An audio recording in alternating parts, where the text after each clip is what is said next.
All right, everybody, welcome to another episode of the Business Blueprints. This is episode 20, and I got a friend. Man, oh man, this is going to be some great conversation because we flow. What do we meet? Both of us when we worked at Urban. Do we know each other before Urban? I don't think we did. No. Yeah. So we connected. We both started working at the same company together around 2017. Yeah. 17, 18. Right. So I want to introduce Arron Groomes. Man, oh man, he thinks very clever in real estate. Sharp man when it comes to the ideas.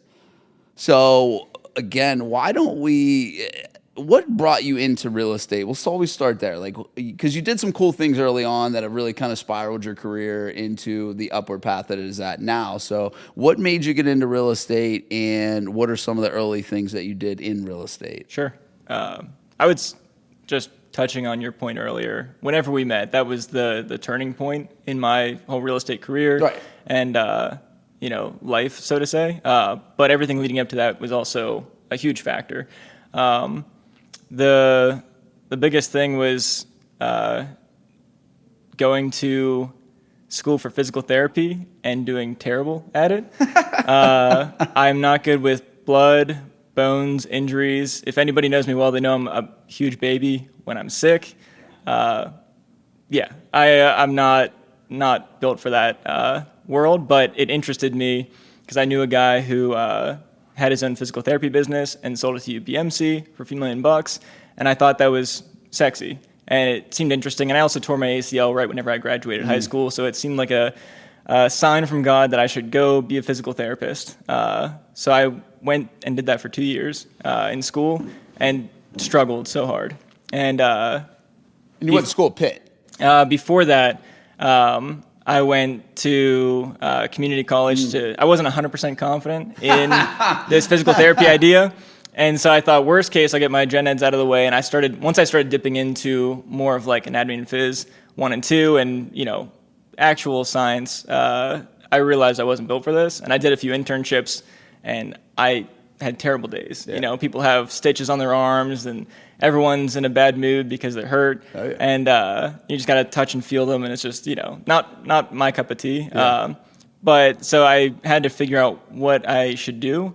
And the safe plan seemed like going to school for accounting because I was always interested in business and numbers. But the riskier side of it, such as like if you go to school for marketing, they don't tell you it's just being a salesperson. You think you're going to be working for Nike doing branding. That's not what you're doing at all. No. You're going to be a salesperson. All the internships are insurance sales, things like that. So I went to school for accounting. I figured it's solid, and I wasn't super passionate about it, but at least it made sense. It was a job that was predictable. You go from step to step to step.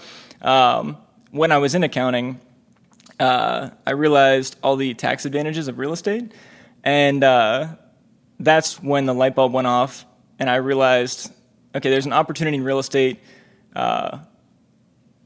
Which avenue do you take? Because the tax advantages are through owning real estate, but that's not really a job that most people is owning and buying real estate. Okay. It's something you can do on the side. So my first thought was I'll be an accountant and I'll buy rental properties and maybe do some flips on the side. And looking back, going to school for physical therapy was the dumbest thing I ever did. All the roadmap to real estate was in my life growing up. My first words, my parents always told me this, and I never paid any attention to it.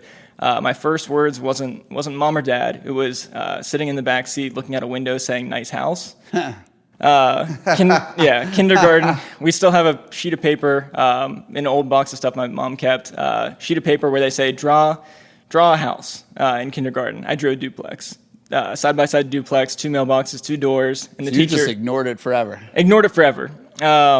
We also, I lived in Butler, grew up in Butler. Parents are divorced. My dad was in Pittsburgh. I'd be there on the weekends. Weekdays were in Butler. And walking to school, there was always this, we lived next to the hospital. My mother was a nurse.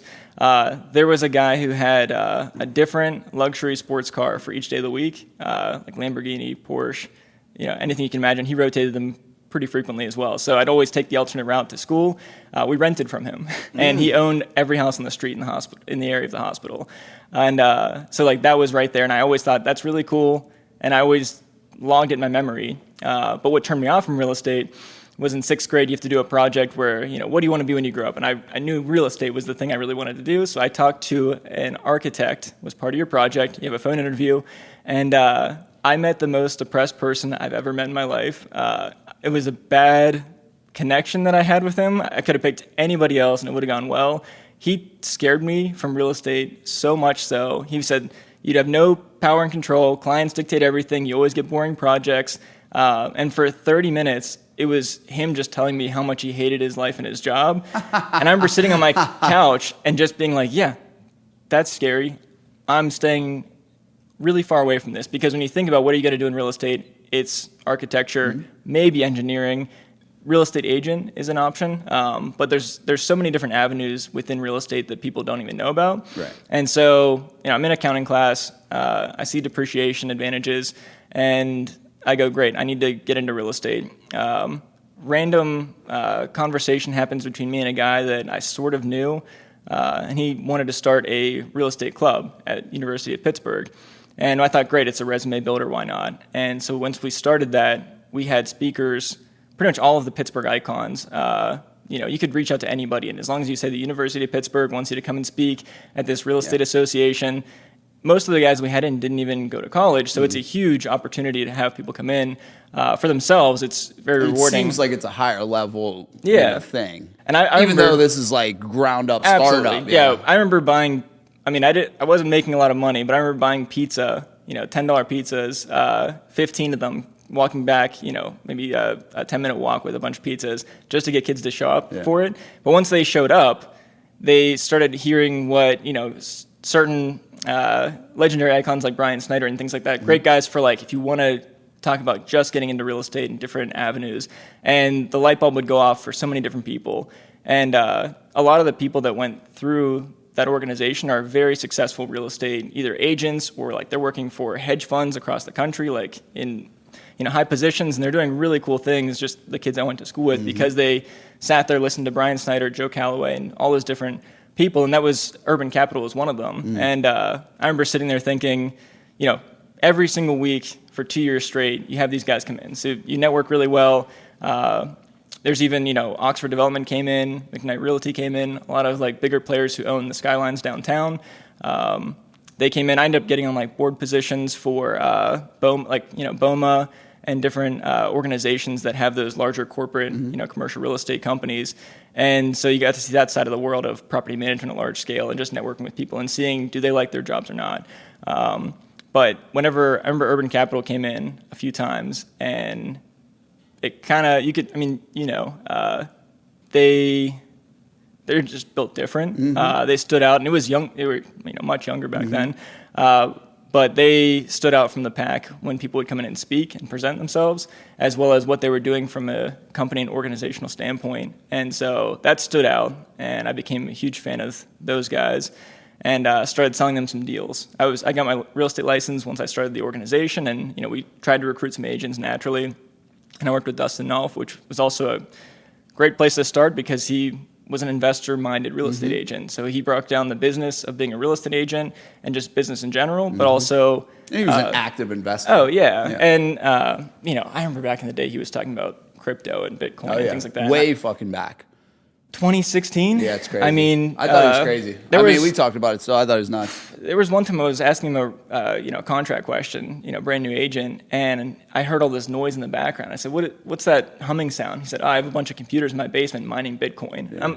No one is even talking about Bitcoin. Yeah, it's wild. And I wish I would have bought a lot more, whatever he was talking about it, but Did you buy any back then? $20. I figured if the whole world goes to crap and Bitcoin takes off, at least I'll have some. Yeah, I didn't have shit. Yeah. I didn't believe it anyway. Yeah, $20. Fucking idiot. But anyway, so Dustin Nolf, got into selling urban capital properties, and I didn't know what I was doing, essentially. You kind of start out, when anyone teaches you what to do, you go, ARV, which is hard to figure out for a lot of people, especially in Pittsburgh. But once you figure that out, great. Now discount at 75% is what people are going to do, even though there's so many other factors. And then minus repairs, which is a whole other avenue, what you're going to go. And then... which is different for everybody. Exactly. Right. And sell your deals. So I just knew what people taught me, which was always very back envelope, watered down kind of stuff. So I started selling deals to Urban at really good prices. Looking back, great prices. Yeah. Like easy projects, Yeah. great prices. Yeah. They passed on the ones that were hairier is how that came to be. But there was even, development project that I stumbled upon, one of the like last developable areas in Mount Washington. And I just gave it to them for free because I didn't know what to do with it. I knew that it was The ones on NAF. Yeah. Yeah, that turned out to be a disaster I know. for everybody. I'm glad I didn't get paid a commission on the I front was end. in on part of that too, and that DGA stuff. And even it was weird because I just talked with, who was I talking with? Either Chris or somebody about, did anybody even ever do anything with that? What's wild is it did, and then they bailed. So Artisan came in, Johnny Miller came in, and then boned them people on a bunch of projects on Mount Washington. Really? Put foundations in, bailed. Yeah, did a bunch of shit, bailed, Rough time to try to build. Yeah, I mean, they weren't, looking back, that was a scenario they should have passed on to. Sure. Yeah. Again, I think, back then, looking back on it now, it's weird that, we were all in our like weird developmental stage of like, you were at a company that was successful, but we were all trying to figure out our avenues. Yeah. Like one person wanted to go this way, one person wanted to go that way. Me and you really didn't care. We didn't know how we really fit in. We're like, we'll just, do whatever. Yeah. But again, there to learn, grow, and because from that, before that, I never really did it on scale. It was project here, project there, project here, project there. I did some flips myself, yada, yada, yada. Never really thought about doing acquisitions other than I did my own acquisitions. You're a natural salesperson. Yeah, I mean, and I'm with you. I was I met Ryan too, and those guys, same thing early on through a networking group and same stuff, and I was appealing by it too, and looking back, I mean, I give all the credit in the world to it. Oh, it's crazy what they did. Taught me crazy amounts about the game, and also built my confidence enough to know that I could play on the same level as back then. It was really only Matt Simmons. Yeah, Matt, Dan, couple other guys Dan going out rising, on acquisitions. There wasn't all these out-of-state people. There wasn't all these wholesalers that you see now. That and again, we were spoiled. Oh, absolutely. Because and that's the thing is right now we still are spoiled because it's only going to get worse. Yeah. So you have to just realize now is the moment, and it's always going to just now is the moment. Yeah, and that's kind of the mentality that I've taken over the last couple of years is like I'm very picky on what I buy, but I'm not afraid to buy. Like, I don't care about a 7.5% interest rate. Yeah. Like we can get rid of that at some point. Right. You know what I mean? You just don't need to buy, so don't put yourself in a bad position. I just buy what I like and I buy what makes sense for me and that type of stuff. But no, that was a fun time, man. Me and you got to travel and do some sales stuff together and went to San Diego and did a bunch. That came up on my Facebook memories recently, the Coronado thing. I still have the hoodie from there, but great times. Yeah, I mean, and again, it was, I think all of us, at the same point, we're like, they wanted to go route. Awesome, we're in. Let's see what we can do, yada, yada. We all got to hone in our skills and figure out, some systems, some processes, some things. But again, it's weird that, the relationship thing, like you said, is like it blossoms, but it fully blossoms like years and years and years and years later. So I was just with Alex a couple weeks ago and we were at my house having dinner and stuff. And I was like, bro, it's crazy. All the different routes that all of us took, it is. Whether it's in construction, but we don't go against each other because we do different shit. Yeah. Whether it's in real estate, but we all kind of don't see each other because we all do different shit. You can always collaborate and help each other out. Every once in a while, Alex will call me and say, what do you think about this property? Mm-hmm. And those are always, I love getting calls from people, even there's agents that I started out with or, people I used to work with or the kids that I went to Pitt with that are successful agents and real estate investors now. They'll ask me questions. And I love that kind of stuff. Yeah. Well, now because you can reap the benefits of it, right? Because it's like a decade old. Oh, yeah. So now, cool. I mean, you probably started that back in 14, 15, 17. Yeah. So you did that around then. Yeah. So, I mean, you're coming up on 8 years upon that. Yeah. I mean, 8 years, that's when the relationships really develop from the kids who were involved in those classes, really get to understand what their true potential is. Yeah. I mean, I still go to the meetups every once in a while. And so it still goes on without you? It was more successful without me, to be honest. The first year that I graduated, there's 400 organizations run by students. And most of them are fraternities. The big ones are fraternity sororities, and they have a huge membership, huge following, and they put on a lot of events, and where there's like business groups that have been around for 120 years and things like that. So I was just inspired about real estate, because the thing that upsets me the most, if you talk to any investor, anybody in real estate, the number one thing they wish they would have done looking back, talking to younger college kids, that's the advice they would always give us in these meetings. They always wish they would have started sooner. Sure. And you can't turn back the clock, but the exposure to real estate is lacking like drastically. It's a huge asset class, the biggest alternative investment asset out there, other than like stocks and bonds. And no one knows stocks much and bonds about are only that way because they're so much more popular. Right. Yeah. And everybody can relate to buying, just like we talked about, like, the $20 crypto. Like, everybody can relate to buying a $100 stock. Yeah, but everybody buys buying a house and lives in $100,000 a house, you're like, True. I don't know how. Yeah, and we're lucky here in Pittsburgh that that's the price you can buy them at. Like, Still, for sure. I saw on Zillow yesterday, I think maybe even today, top 12 cities that are the most affordable, housing stock. And I expected Pittsburgh to be on there, but it was number one by like a long shot. Oh, yeah. And my first thought was, we're the most affordable for now. For now. Yeah. Oh, yeah. And all those places that are on there, you can't be the top most affordable place for a decade.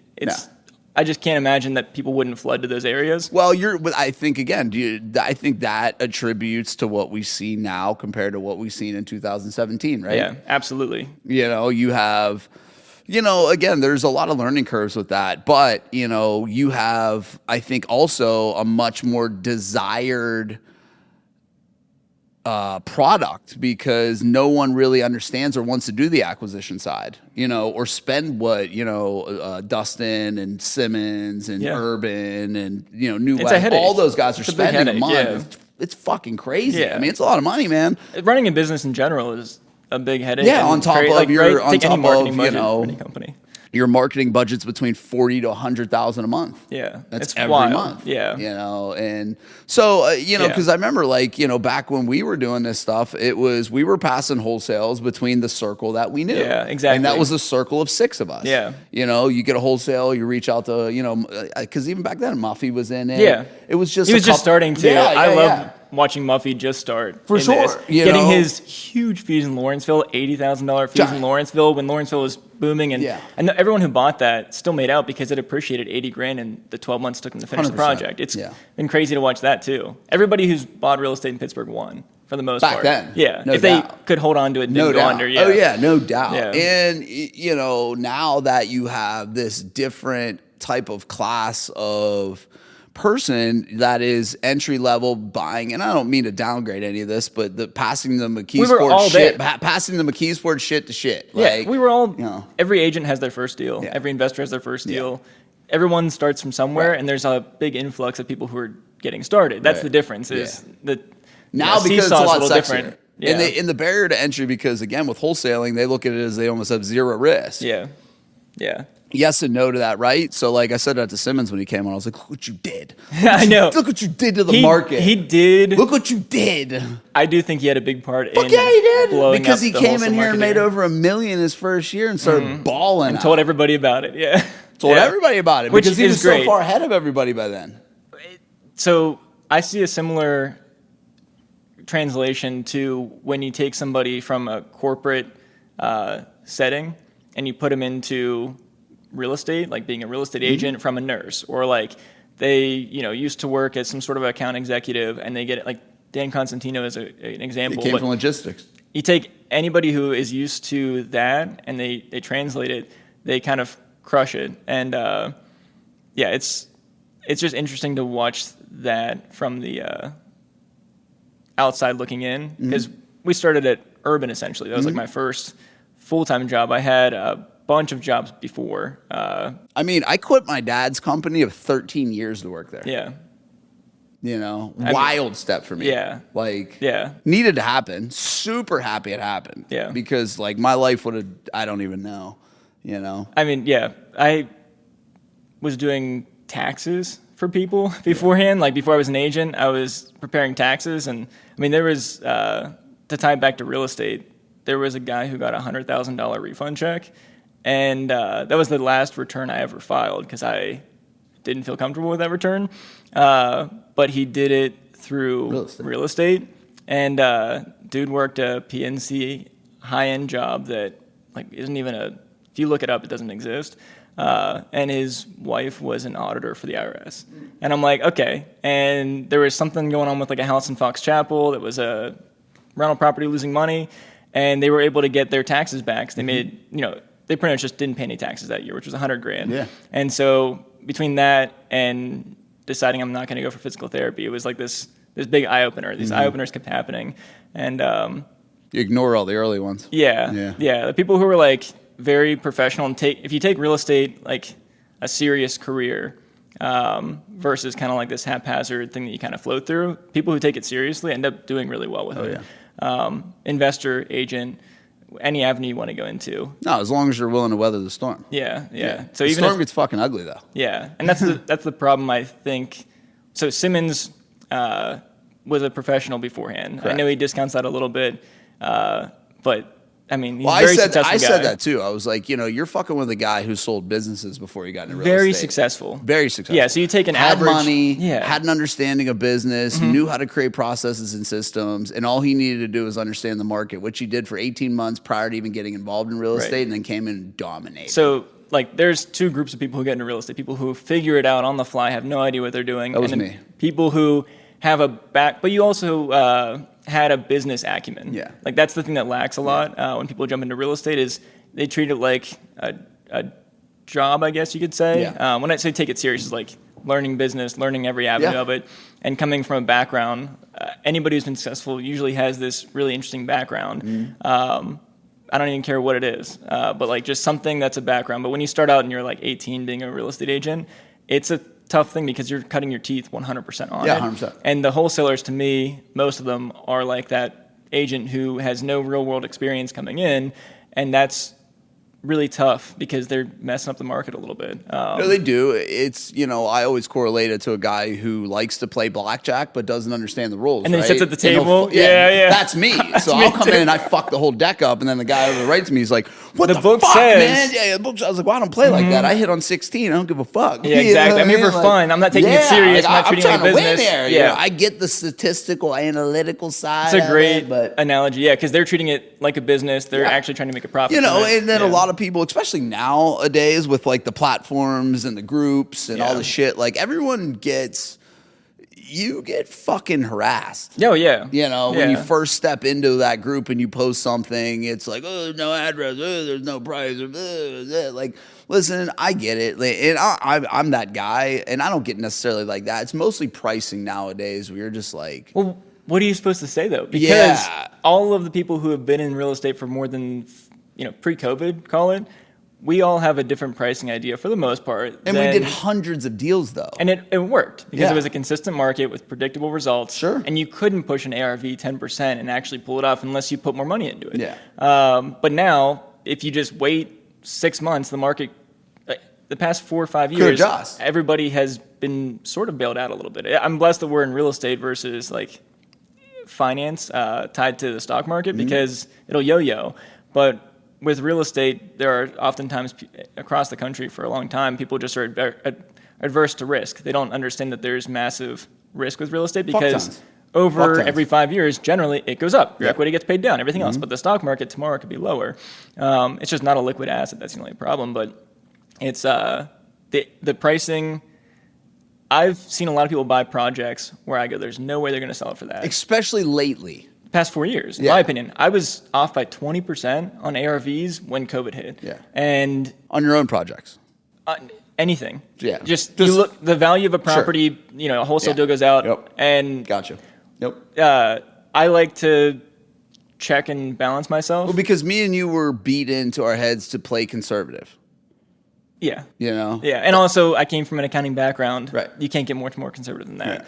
Yeah. So between that and urban of conservative underwriting for purchases, which is great, and then you push them on the back end if the market has changed or you just want to try to see if you can get more money for it, it makes sense.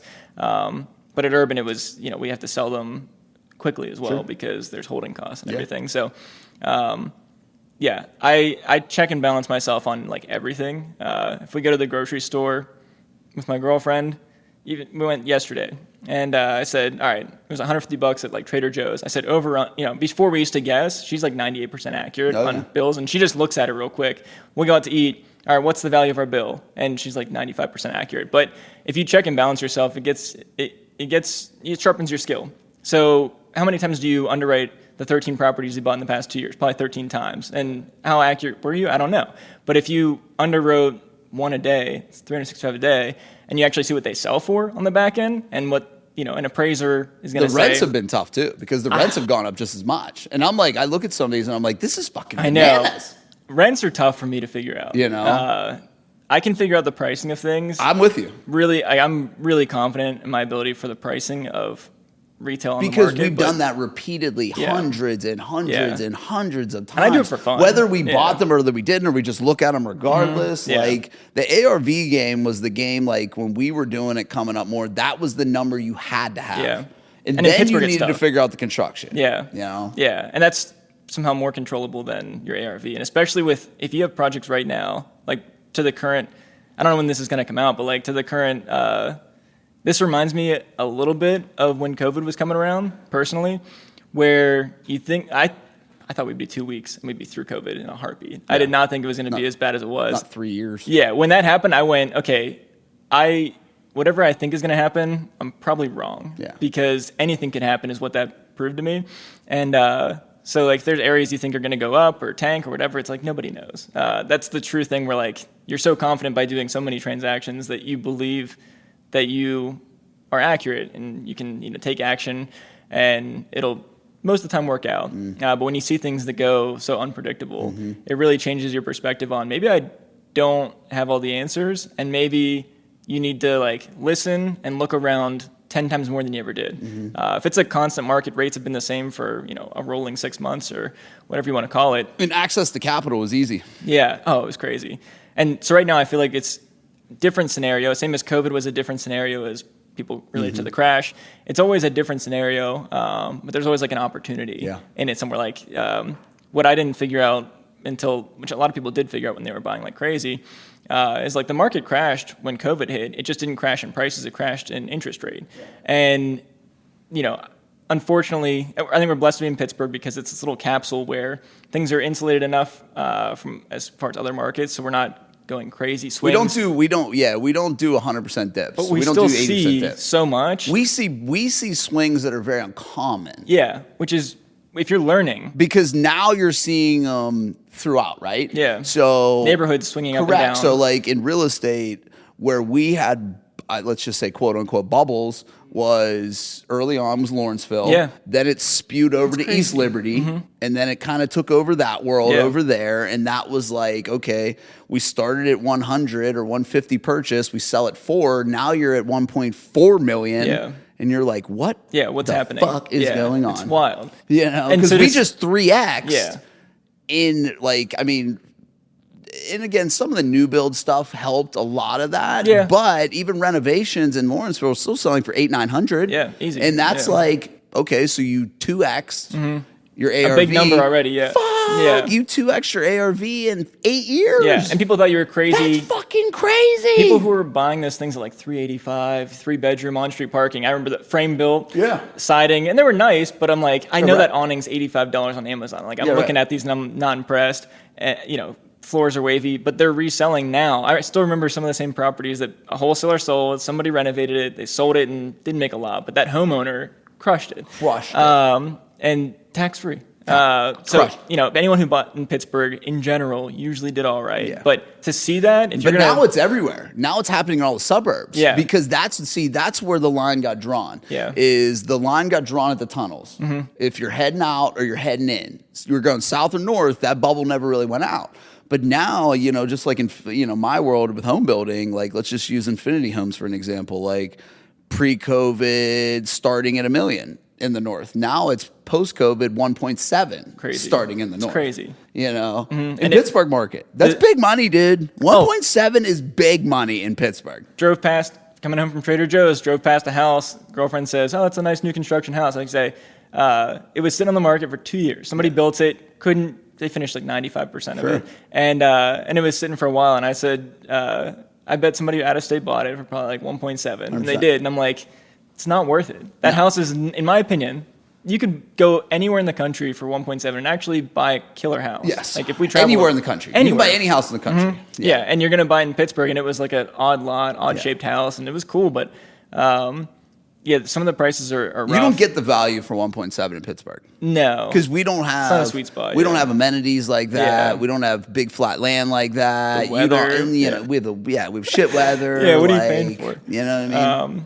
Yeah, but you're not in a mountain. No. Like you're on Mount Washington doesn't count. No, but, like, yeah, you just know. because it's called Mount Washington or Mount Oliver, you Yeah. know, you can be Same in a shit. mountain, sell the Yeah, you're in a mountains. mountain. Yeah, no, but it is to the future of, like, say right now, you know, what are buyers doing, what are sellers doing, but also we were just put on Zillow's top list for most affordable place to buy. And that keeps fueling a lot of it too. It does. But out of state people are going to get a learning curve here because of the pockets. Yeah, because which also, and it's street by street, by pocket by pocket. Like Mount Lebanon's tough. Yeah. You know, like said, Mount Washington, Duquesne Heights side's very different from the other side. Like it's not, Pittsburgh's not an easy area to invest in. it's not for sure. But the thing I learned from watching out-of-state investors come in, we just saw this development in Pittsburgh in the past like 5 years. Sure.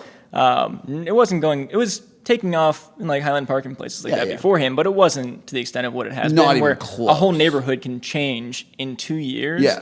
And you're talking hundreds of properties getting redeveloped. Yeah. So that's like I'm looking back to when I was at Pitt, learning from these investors, and all this is happening. You're taking everything in like a sponge, and everything is the gospel truth. So that works until COVID hits and everything changes, and then you relearn a lot of what you think you knew. And so now I feel like everybody who's been around during COVID in Pittsburgh has a much better understanding of what might be happening the next 4 years, because it's going to, same as 08, there was an opportunity, it was in pricing. COVID, opportunity in interest rates. Yeah. I believe, the next 4 to 7 years there's an opportunity. It's a lack of inventory. Look like? It's lack of inventory. Yeah. That's what I'm hoping on, at least. Yeah, exactly. So I'm just going to put it out there for everybody. My investing role the last couple of years is buy because there's lack of inventory, and then when the next good turn is, you could sell half your portfolio and pay off the rest. Yeah, and if you're fine from day, if you buy off today's value, ideally it doesn't go down. No. And that's a disclaimer that I don't make a living off these things. Correct. Like I have a current living. Yeah.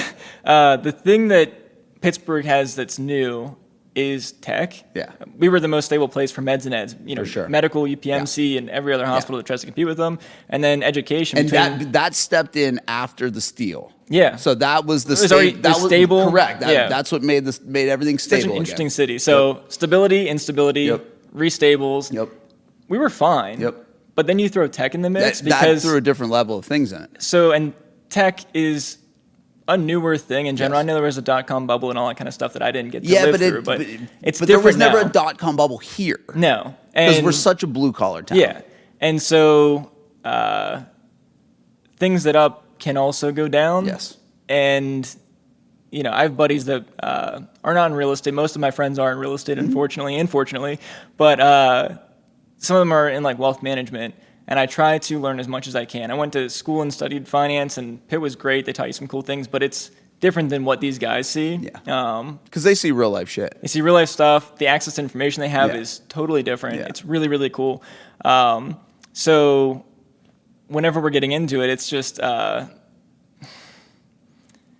don't know. I lost my train of thought. I'm going to put that topic off to the side. We'll maybe revisit it. So what do you think tech really will do? So what if it pulls out? That's what I'm saying. That's what I'm asking you. There are a lot of people. Let's go down the wormhole of it. Fuck it. So what's your speculation of it? Tech is the thing that... Other than the big tech. Because what tech is here? I live in the Strip. That's what I'm saying. I live in a town of like 440. Exactly. No, it's... if you go to a bar, it's just hang out in Lawrenceville for an hour and ask people what they do for a living. Is it all tech now? Not all. It's heavily medical as well. I was going to say, to me, for me looking at the landscape, to me it looks like finance and medical still. Yeah. Am I off base? Is it less finance than it used to be, or is it more tech and medical? Obviously, we're we're not economists. Yeah. And we don't look at reports. Just speculation. Yeah. There's a lot of tech. Yeah. And it is the thing that if there's a rough market, they're all young companies for the most part. Yeah. And if anyone because there's a shit ton of startups. And just like steel mills, they actually had more of a reason to stay placed. But if you were to relocate, it's so easy in tech. Yeah. You don't have a reason to stay around if you didn't need to. And so we're propped up on tech on a base of meds and eds. But what if tech changes in an efficient way where they, it's going to get more efficient as time goes on. It's a scary thing that Pittsburgh has risen up because of it, is what happens if now tech gets a little shaky. And because it's so new with all of the things that have come out in the past 10 years, it could just keep going. And this could be because the new we don't normal. necessarily have like the gigantic companies here. Like Twitter's not here. No, X we is have- like X isn't here. We have some big companies. Yeah, though. like I don't like. Does Facebook have its own? They have the whole building in the strip Yeah. district. It was insane. They were So supposed that whole Meta thing is in Pittsburgh. Google's here, obviously. Yeah, and I'm sure they have other offices and Sure. branches, but there are like certain one companies that will just dominate a neighborhood. No doubt. And So that's now scary. with the AI transitioning, Yeah. there's way more tech opportunities. In the Hopefully AI it continues space. growing, but they came from somewhere else. They No didn't doubt. just start their company in Pittsburgh for the most part. Some did, but usually they relocated here. And then what happened to those old cities that used to be there?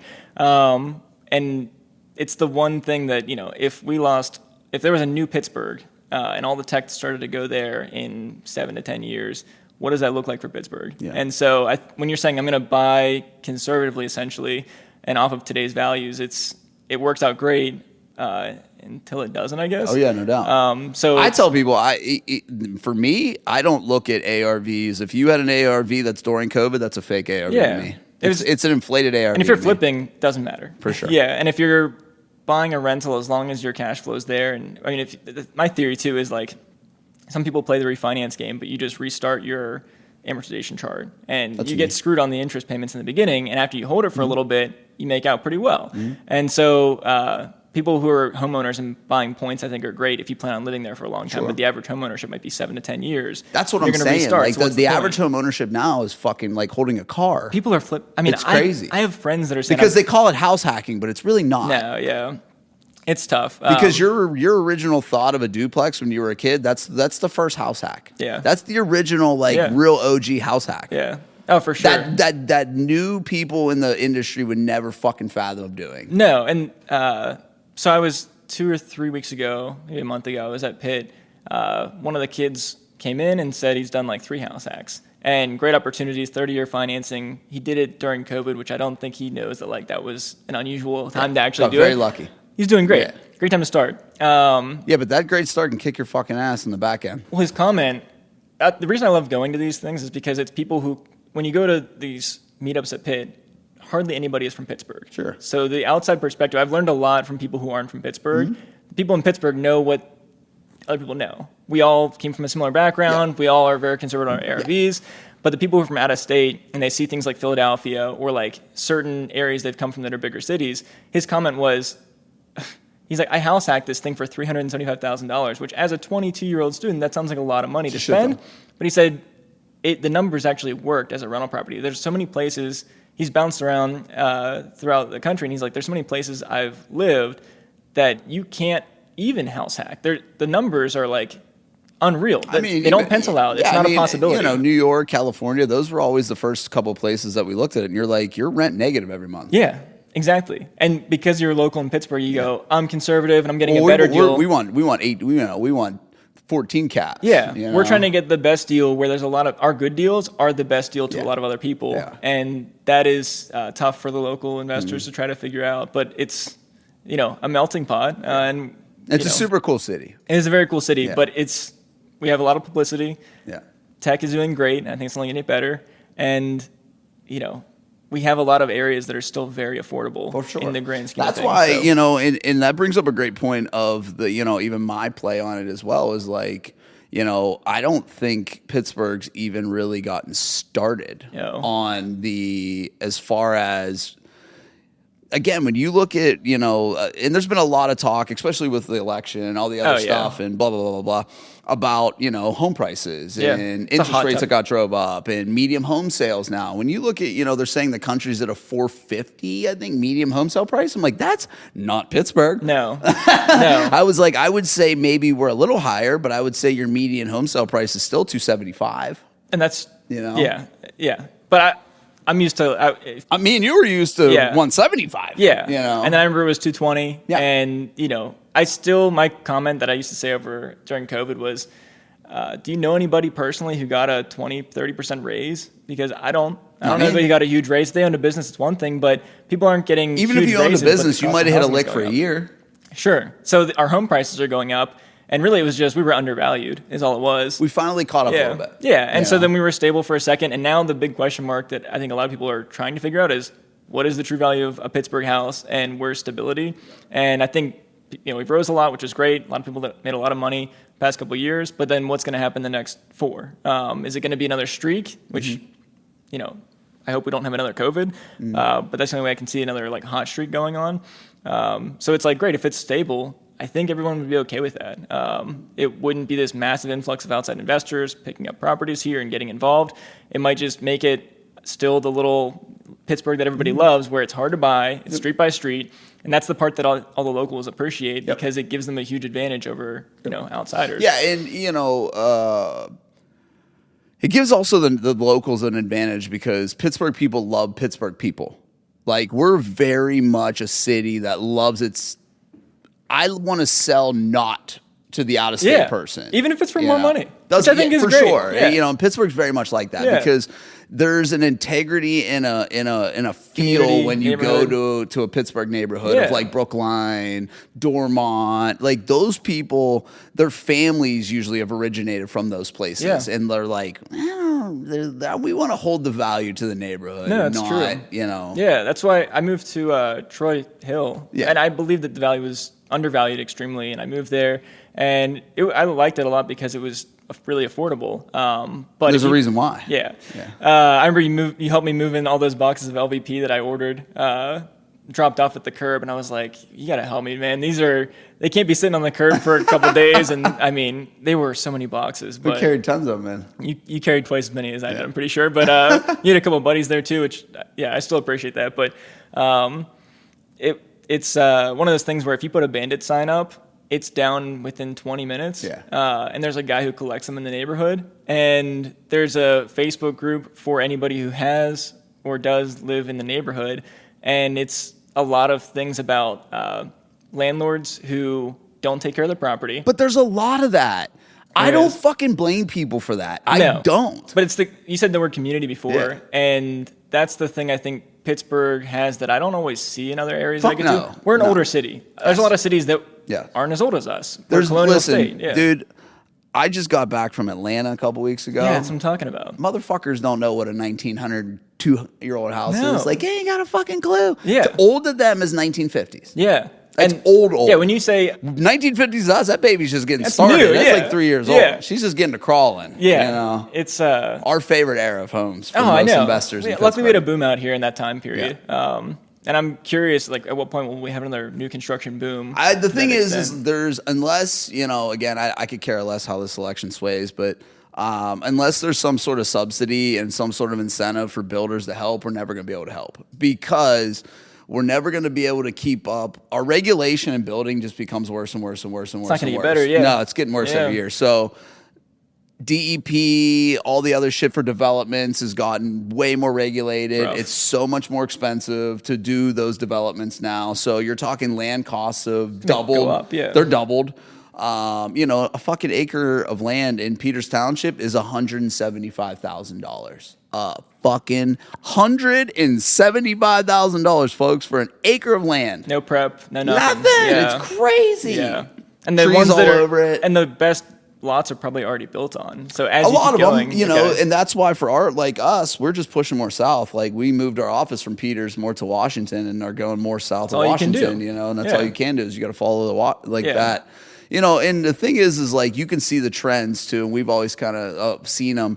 Washington's making a big push, man. Like they're building the infrastructure for them to be that almost secondary Pittsburgh, whereas like Costco, Sam's Club, blah blah blah blah blah. You know, the Meadows, the outlets. You know, you have that. You know. You're building that infrastructure for people to want to be at. Yeah, you know, that's you're also touching outside. on not just Pittsburgh appeal, like it's close to other places. Yeah, I mean, nice. you know, because you're all within a 30-minute window, you know, of a commute to where if you want to go back downtown, you can. Yeah, it's not that big of a deal. I don't know, like my views on downtown changed a lot in the last couple of years, though. Well, like the downtown area's changed a lot in the last couple of years. Yeah, so like you know, the things with COVID, you know, happened that you got a homeless population that's just so much more worse than it was before. Which again, it's not that I don't have sympathy or empathy for those people, but you're going to have an LA problem. A lot of cities are, it's just, you go to the same city you went to 2 years ago. For sure. It's different now. For sure. You know, I went to LA 2 years ago, or 18 months ago. I mean, I've never seen anything like that in my fucking life. And it's not that, and nobody, you feel bad when people are homeless. Sure. But the number one reason why I think people talk about it in a negative way is because it makes you feel unsafe sometimes. Like I live in the city and there's dumpsters everywhere, and so there's rats everywhere. And it's like, of course, it's but if you go to New York City, it's 10 times common. worse. Yeah, it's common. And every city has these issues. But I'm going to be very honest with you. I'm at like a point in my life that I don't feel safe in the city. Yeah, I get it. You know? Yeah. Like I also, with the amount of divide that we all have in this country nowadays, I feel better in the country. Oh, I get that. I grew up in Butler, PA. Yeah. So, yeah, like I just feel people better. Drove tractors to high school. Fuck, dude, I get feel it. better Yeah. outside of there to where, like, you know, we don't deal with the same issues as you think you do. And, like, nobody's thinking about doing a terrorist attack in Stockdale or some small suburb that's an hour and a half outside of the city that's mostly farmland. Yeah. You know, or there's no, like, you know, they're not trying to do a hostile takeover or do, like, you know, and again, like, you know, the pronouns and all the things that are going on nowadays. Like, I don't care about most. No, I don't care about any of it either.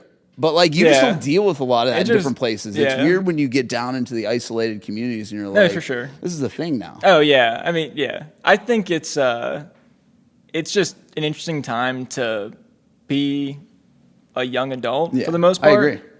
Because there's a lot of things changing in industry, but also just, you know, the world and the country. And it's an interesting thing to just sort of be a spectator and see things that you never thought would happen so quickly. Like, I mean, you know, even as a builder, I mean, prices are crazy. You know, we're charging $90 a square foot, $100 a square foot more than we did pre-COVID. I mean, you're talking a $25 square foot house. That's now $250,000 more.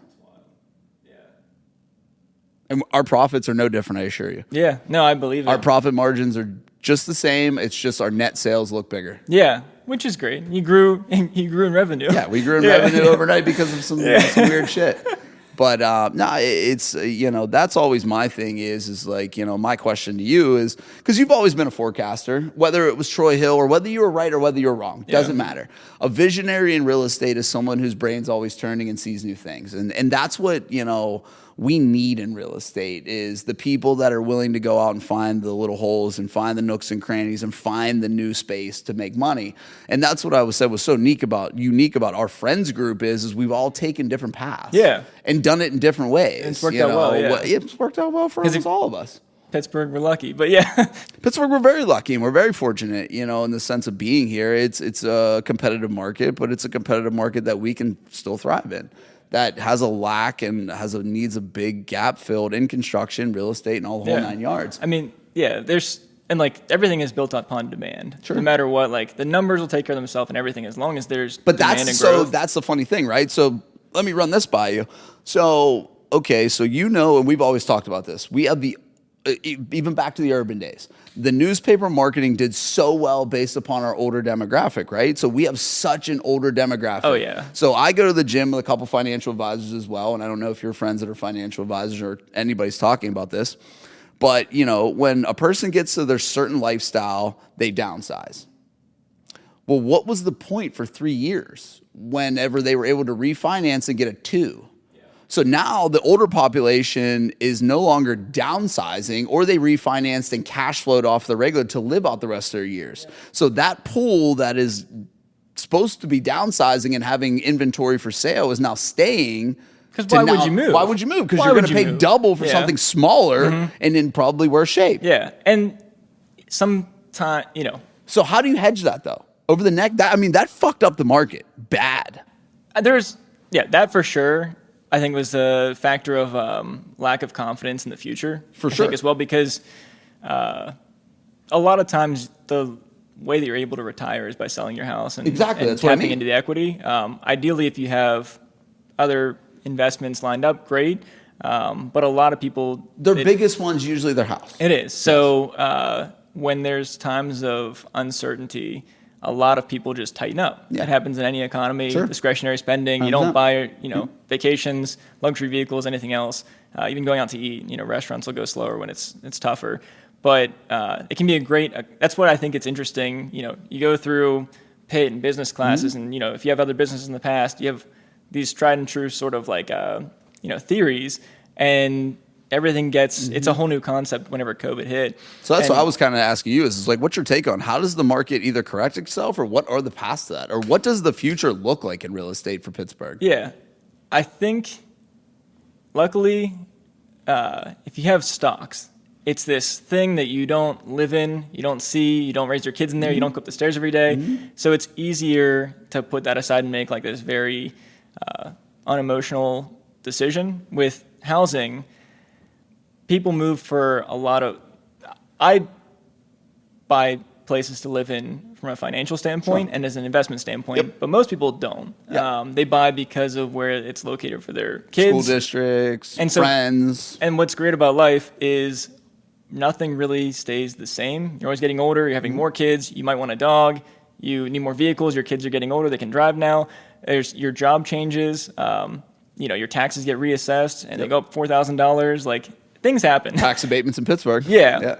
So there's so many life factors that can happen. 3 months by 3 months is like so microscopic. But in like a 5-year period, things change a lot. Like 5 years ago and 5 years from now, we're all going to be in different situations. Wild. And you might want a different house than where you are now.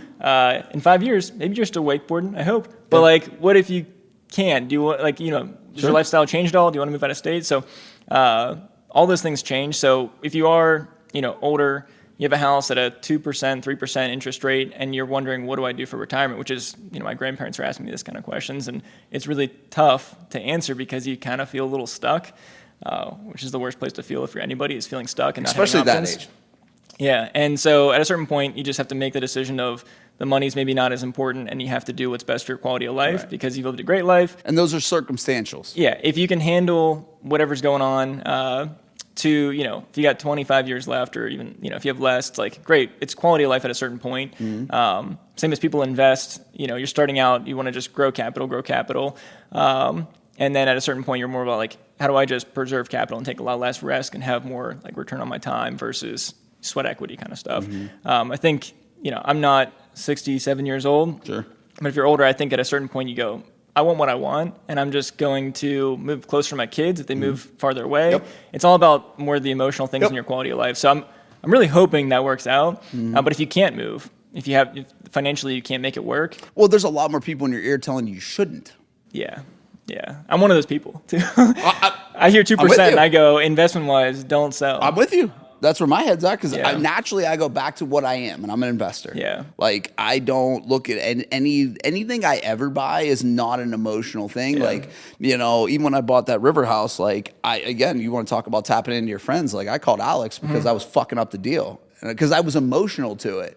And then I was like, bro, I'm messing this all up. Like, how do I do this right? And he was like, bro, That's nice. You know what I mean? Like, just get the fucking place. Like, quit thinking about what you're going to do. I'll figure it out afterwards. But I'm with you, like, because naturally I'm an investor. Like, I look at everything from like, okay, does it make sense? Yeah. Like, I mean, it's hard to tell my grandmother that like you're going to have to go buy something that's twice as small for double. Yeah. And you're going to have a way higher interest rate. Yeah. So like, that's, to me, I'm like, that's not putting your money to the best use. It's inefficient. It's not a good use, but some people, the theory is your money's not going to do you any good sitting in a bank account. And I agree with that too. Quality of life. It's the reason that you take nice vacations or buy things that don't make a lot of logic. I think that's why, we've tapped into the older retiree market the last 2 years and built a shit ton of ranches because people are like, we're just at the point we want what we want. Yeah. It doesn't need to be big. It doesn't need to be this, but it needs to be exactly what we want and functional for the future. And that's what's tough with Pittsburgh is we have a lot of ranches, but there's other areas of the country where that's all they built. They had plenty of space and everything's a ranch. It was cheaper to build that than it was 2 stories. And so in Pittsburgh, we have this unique challenge with an aging demographic and also interest rates in the past. But I think people are they're going to buy for their personal reasons less than their financial, just because, and if they, hypothetically, you'd say, what if they don't? Sure. That's where it gets interesting to be more of a spectator, but it also makes you tighten up and go, maybe as an investor, I don't want to take as many big risks. It's tough. And there might be some creative solutions. I don't know what they would be. Well, that's what I'm kind of steering towards this is do you see the lack of inventory problem not being a problem? I don't see that being a problem for the next couple years. Yeah. I mean, I think what they created during COVID is going to spiral out probably the next 5 years. Yeah, it's pent up. Yeah. My theory, and because it just keeps getting pent up. Like, and again, I go back to people. I go back to people being uneducated though a little bit, just because they're like, oh, we have Fed cuts coming up. I'm like, that doesn't do anything for the interest rates. I'm like, you do understand. Here's the economical this. Here's what that does. What that does is it weakens the American dollar, which then makes the bond market weaker, which makes the interest rates go up because that's what they're attached to. Yeah, and which then in that point, it's like if you don't already whenever they did the Fed cut, it went to 6.2. Now we're at 6.75 as of this morning. Yeah, which to me, 6% or 6.8 it shouldn't make. If you're literally going to change your life based on that, what are you doing? It's crazy. It's because people seen the 2.5s and the 3.5s. Yeah, and they think that's going to come back one day. I think a lot of people. That's where. We said it earlier, but it's like, the past 4 years have been crazy. I hope there's not another COVID, but that's the only way I can see anything being as aggressive as it was before. Sure. What would be the point of doing it? You have this pent-up demand problem, and by doing that, you're just doubling down on it, I guess. But you're making it way fucking worse. Yeah, if you don't change anything, you're going to make the median house price $1 million. Here soon. And then, everyone knows it's like S&P 500, it's gone way up, and if you don't already own assets and you haven't gotten a raise in your job, you're not having fun. Yeah. It's not, and that's why you move to Pittsburgh if you're in other areas, which we see a lot of that as well. People were retiring to Pittsburgh who are wealthy. Yeah, and because you can make your money stretch. I see this in the Strip. They have these neighborhood meetups, and there's a bunch of people, all retired for the most part. And you go, what did you used to do? I used to live in New Jersey. I was a lawyer, and, all my equity was in my house. But I sold it, and now I could retire and stop being a lawyer and move to Pittsburgh and enjoy my life to the fullest. And there's a lot of people who, people will stop me on the street just asking me, hey, do you live in the neighborhood? What's good around here? I just moved in, and I'll talk to them. And they move from Boston or bigger, much more expensive places. They sell their asset that they've had for 30 years. Yeah, they sold it for $1.6 million. But they couldn't retire in their own neighborhood. No, they couldn't retire in their own home. Because $1.6 million would only last them 10 years. Exactly. So they come here, and they're able to buy a condo. That makes sense. So if there's people here who cash and live off the interest. So in that same situation, there's a person who lives in a more expensive place that moves here because it's cheaper. If you are in Pittsburgh and you have a 2% rate and you need a smaller house, if you buy in your same neighborhood, of course, but for the same price, you just have to go farther, which then you're farther either away from family or whatever the case might be. People are either migrating or they're going to sit. But I think eventually you're going to want what you want. You're going to sell your house, and then there's a huge maybe flood of inventory of a bunch of 2-story great houses. Yeah. And then can the market support that demand of all of that? Or will it be a great opportunity for first-time homeowners to buy that because I think house? The market is already getting a correction based upon some ARVs. Yeah. Some people are getting greedy, which you should. And it's an uncertain market. It's an uncertain market. For sure, because, even as a seller, you're like, well, my neighbor got 425. Doesn't matter. But that was 2022. Doesn't matter. It doesn't matter anymore. I mean, you didn't sell in 2022. Yeah. Circumstantially, you probably could have got that then. Yeah. Right now, you're only going to get what somebody's willing to pay. Right. That's a whole different rabbit hole between appraisers and agents and the market and the whole hot button conversation. But the thing I'm excited for is hopefully stability. Yeah.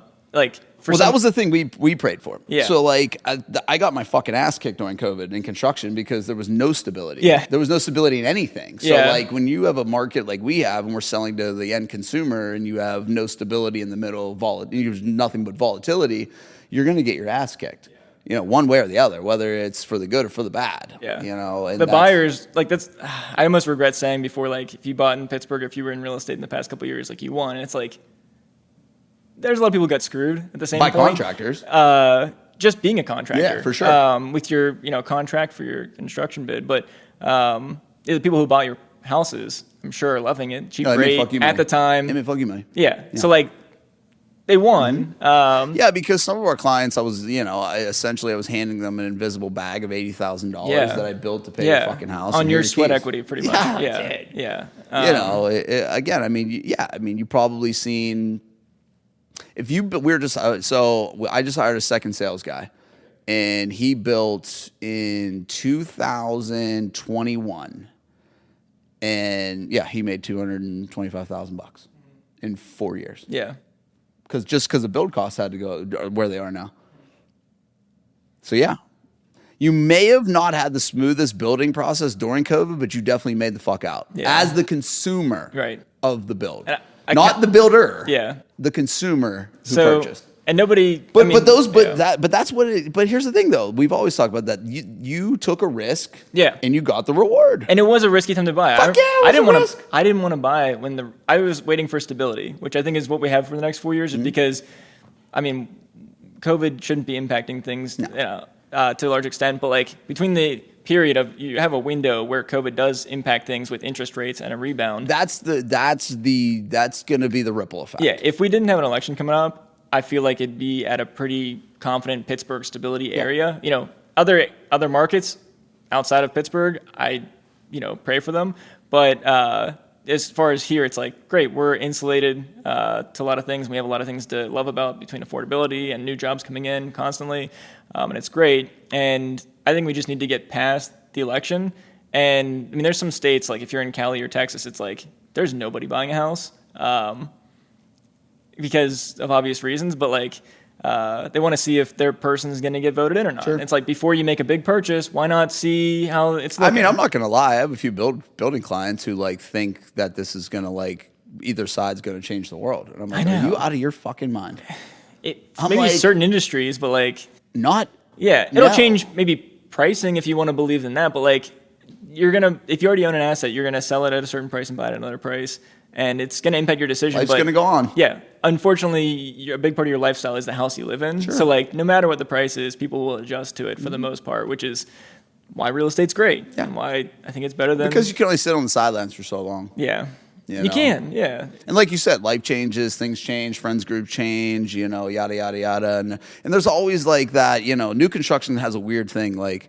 The new communities are the new thing. Really? So like you got to move to the new community, It's the new car It's kind funny of thing, because like I said, some of the people that do financial advising that are in the Peters area, they're like, oh yeah, my wife wants to move to a new community. Our house isn't big enough anymore. And I'm like, dude, your house is like 4,300 square feet. How much bigger do you need? Yeah. Like, what are you talking about? Get a couple more kids? Yeah, I mean, because again, like you just want to be around social groups more. That makes sense. You want to be around, again, you talk about the community. Like, now, the difference between the community of like one that's up and coming or being built as opposed to one that's been around like Troy Hill is like decades Troy Hill community and some of them other ones, they're tougher to break, man.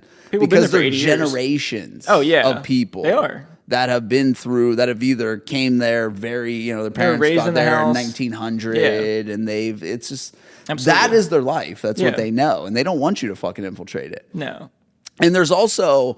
the big discussion about, BlackRock and all the other hedge funds that are buying up rentals and buying up housing. And what's your thoughts on that? It was scary during COVID because it seemed like, when does it stop? Right. Until almost every hedge fund pulled out of Pittsburgh and everybody's sort of pulled back a little bit. Because they started getting their ass kicked. I think so. Here's the thing. They come into, say, Pittsburgh, and some people will say it's dumb money. And now... Like there's me, in college, and then me, Urban Capital, and then it's like Post. Sure, and Post was the same thing. I have started flipping Urban Capital Builder, and the Post Urban is where everything gets turned on its head because of COVID. And whatever you think you know as a Pittsburgh local might not be true, because I was seeing things that didn't make any sense. That's what I'm saying. There's a lot of speculatory shit flying around in Pittsburgh. So, I mean, if rates were at 3%, 4% again, like, I'd probably buy a lot of stuff at prices that I think are crazy, but it makes total sense. And they're just placing debt and asset as just the vehicle. If they could buy something else that was kind of similar to it at those rates, with the rates they were getting, they'd do it. But an opportunity arose, and they said I'm pretty confident they had probably a rate percentage cutoff, or some sort of cutoff that we're going to keep buying until something changes. And the second it changed, they went, great, we hit our capacity, we're going to sit on the sidelines and just manage it. And if an opportunity arises again, great. But I think it seems like everyone's cooled off a little bit, probably maybe due to election as well. But I don't see it as a huge impact personally because of Pittsburgh. I think other markets might be hit a lot more seriously by it.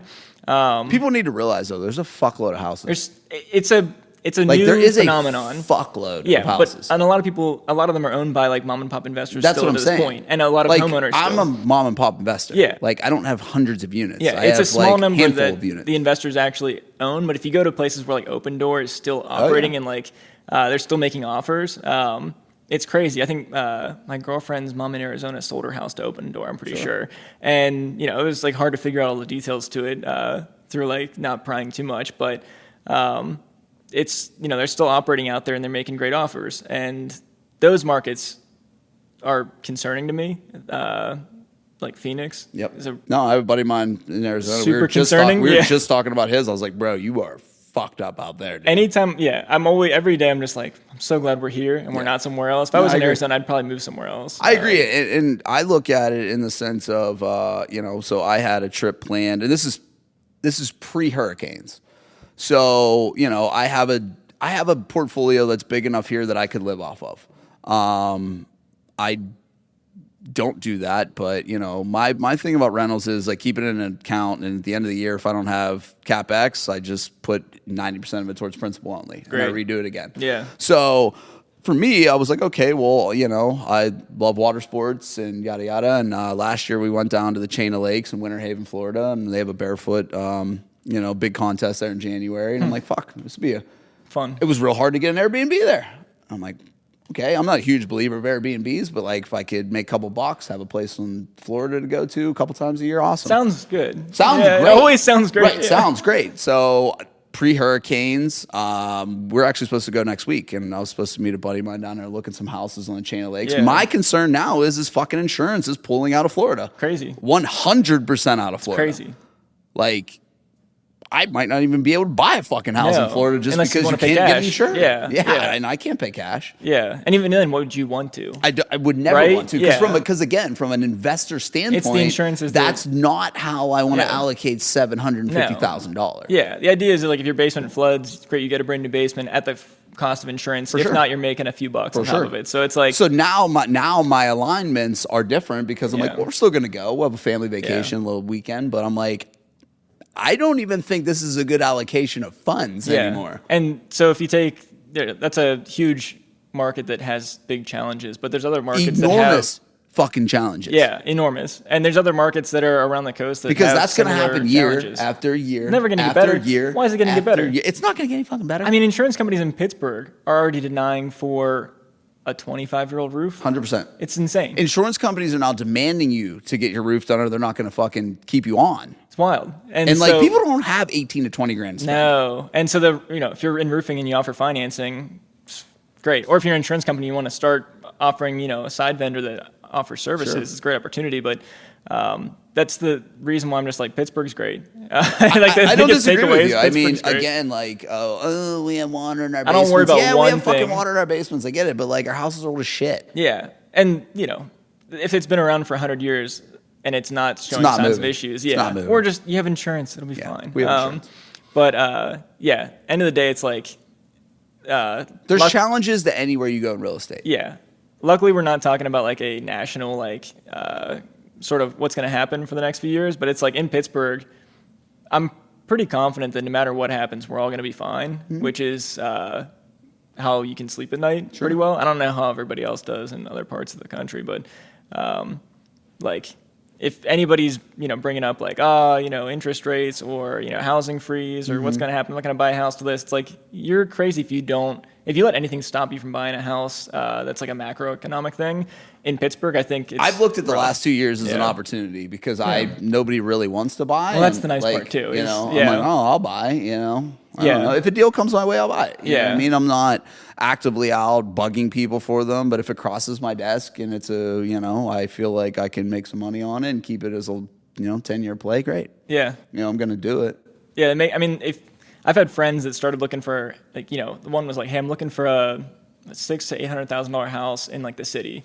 And it was January last year. I was like, dude, you're going to have so much fun. Yeah. Not even funny because nobody's really touching them right now. Yeah, you're going to have the cream of the crop. You're actually going to be able to get some shit. Everything's sitting for like 45 days in the market. And I was like, first off, you can get a great price. I said, but wait until the summer and it's going to be tough. And like everything was selling around in the summertime. But there's these little mini pockets that are opportunities to buy. And if you wanted to buy a house, like, not right now because the election's going to happen pretty soon, but the past 30, 60, 90 days I feel like it's been slowing as it approaches the election. Yeah. And it's like, what do you do if you're a guy who has like 10 projects right now and you're trying to put them on the market? And it's like, I don't know, I guess I'll just see. That's the weirdest thing about it is everyone's like, oh, the interest rates, birds aren't working anymore. I'm like, they're just not. You're not getting 2% roll. No. You're not getting a 2% roll. And you might not be buying in the areas you would love to buy in. But like, if you still want to buy and you can buy, it's like just, I don't know.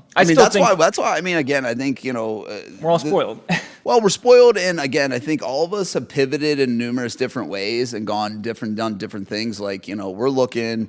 Ever since I got more into new construction, I hate remodeling. Like I fucking hate it. So now we're looking at doing multi-unit, like a big 200-unit multi-building. Doing 100 townhomes to rent. Nice. Because again, you look at the resources you have in front of you, and now it's like, okay, well, who are the partnerships that I can link with to get to that level to do? Because that's really scalable, And then you're really talking about, just you make money 12 different ways. Yeah. You just got to find the opportunity. And those are the resources that are ahead of you, right? Because again, anyone that's remodeled a home, you, me, anybody, we've all gotten our asses kicked in a remodel because of the age of the houses. Mm-hmm. They're fucking challenging. Yeah.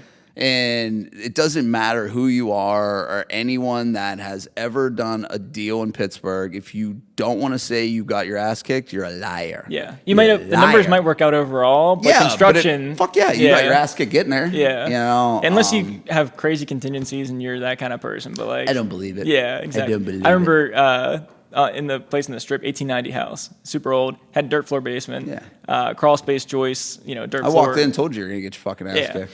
I remember, I think I talked to Alex. It was either Alex or you. Both of us. Yeah. We both walked it.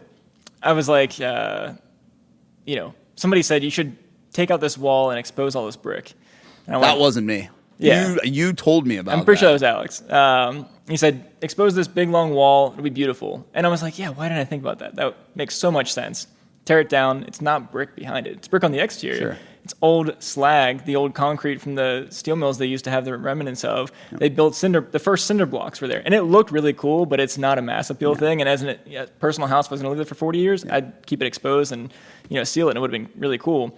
But for mass appeal and resale value, it's like now we're going to put drywall up. Mm-hmm.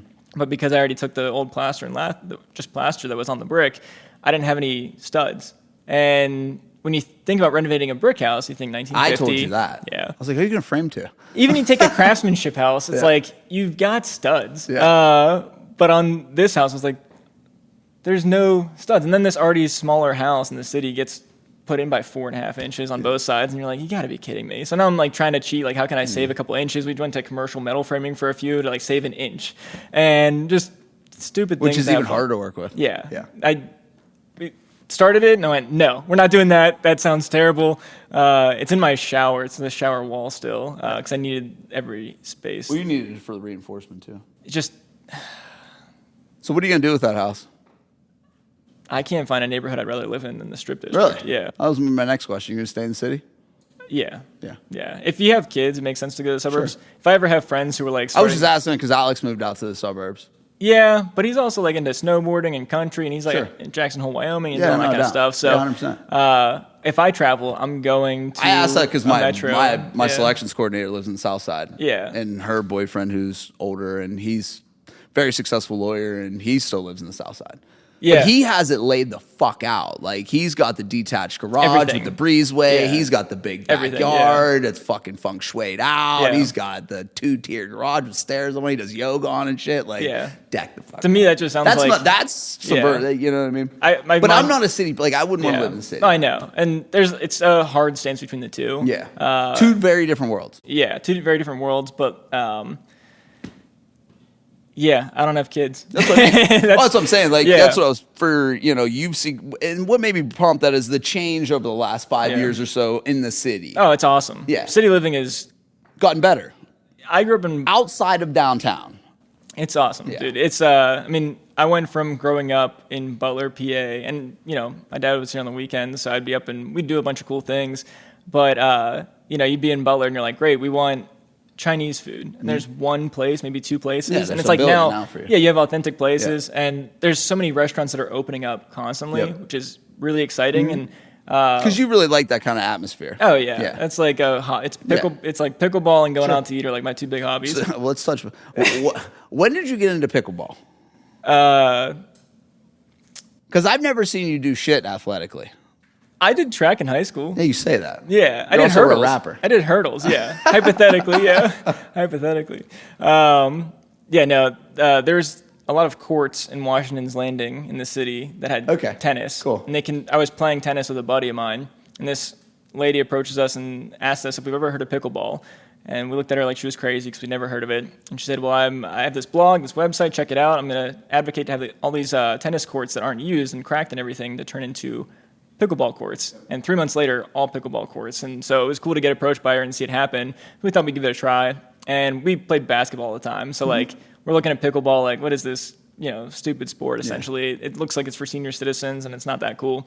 And we played it and got hooked on it. And so now we have a group of buddies that plays all the time. And that's fun. Now you can't even get a court if you go to any place. Yeah. So we found a couple of courts that nobody goes to that are brand new. And I'm not going to ever tell anybody where they are. Keep it.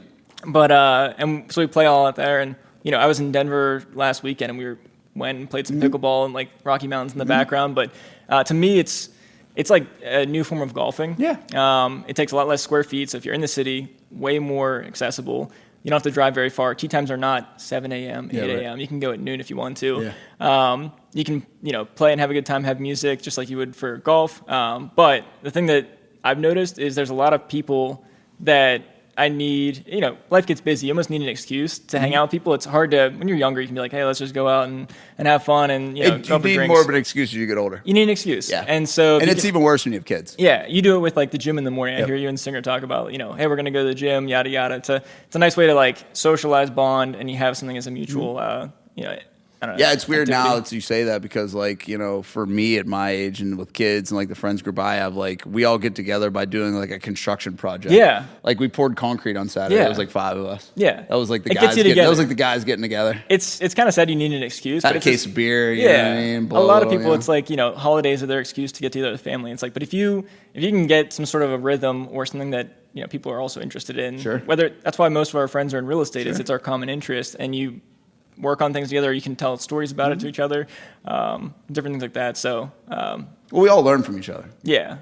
So, if you ever want to play pickleball, I've already mentioned that before, but yeah. Like, I'll do whatever. Like I told you, we have one right on the river. Yeah. Right I'll show you the ropes. Yeah. No, it's always been fun, man. Like I said, it's, the evolution of, how we've all kind of migrated and figured things out and, came from the starting block of, whether we didn't know what we were doing, we stepped into it. A lot of us didn't know what we were doing. We figured it out, Coaching wasn't as predominant back then as it is now. And I'm not going to, like, knock coaching. Like, I have a coach now that's specifically construction-based. And it's, listen, if you're willing to do the work, yeah, it's a great thing. If you think you're just going to learn some shit, then you're going to take over the world, nah. Yeah. Real estate's not one of them things. Like, real estate, and it's crazy because it's wild how construction and real estate are so closely intertwined that real estate is construction. For sure. It almost because is, yeah. I'm going to be honest, I fucking hate real estate. I hate it. like I'm an agent too, and me and you don't. I'm the opposite. I probably hate construction and love real estate. I think I would hate construction too if I just did remodeling. Yeah. But like new construction to me is so fucking exciting, and I love every part of it. But I do not like real estate, and I love construction. But what do you love about it? Oh man, let's get into some therapy. Yeah, so building, dude, building is one of the most rewarding things in the world in the sense of you are an intimately connected person with that person after the fact. You know, because there is no, it either went well or it went bad. There's nothing in the middle of it. There's no like, it was okay, I guess. Yeah. You know, people are either going well if it did. Yeah. So I mean, for us, it's and there's a huge void, right? So, you know, we ran into some very influential people early on who started building companies and then gave them to their sons, who then blew them the fuck up. And when we told the original owners of like what we do, they were like, just stay where you're at. Yeah. You're going to be in a pool all by yourself. Because here's the thing. When you get into building and you look at scalability, like what I do, it's very challenging because I do every aspect of every of this, and it's very difficult to figure out. You're the boutique, like custom. Yeah, like, it's very difficult. You want a custom pair of pants, it's very difficult to figure out. And you know what these people said is they're going to look at these national builders and these big track builders, and they're going to see the scalability, and they're going to go for that. And they're not going to want to stay in your world, which is very, very hard. And every year, one builder goes, and the next year, another builder goes. So like, you know, we recently just shut down remodeling, and the reason why is because if you go on Facebook and you type in, I need to find a contractor to do a kitchen, what are you going to see, right?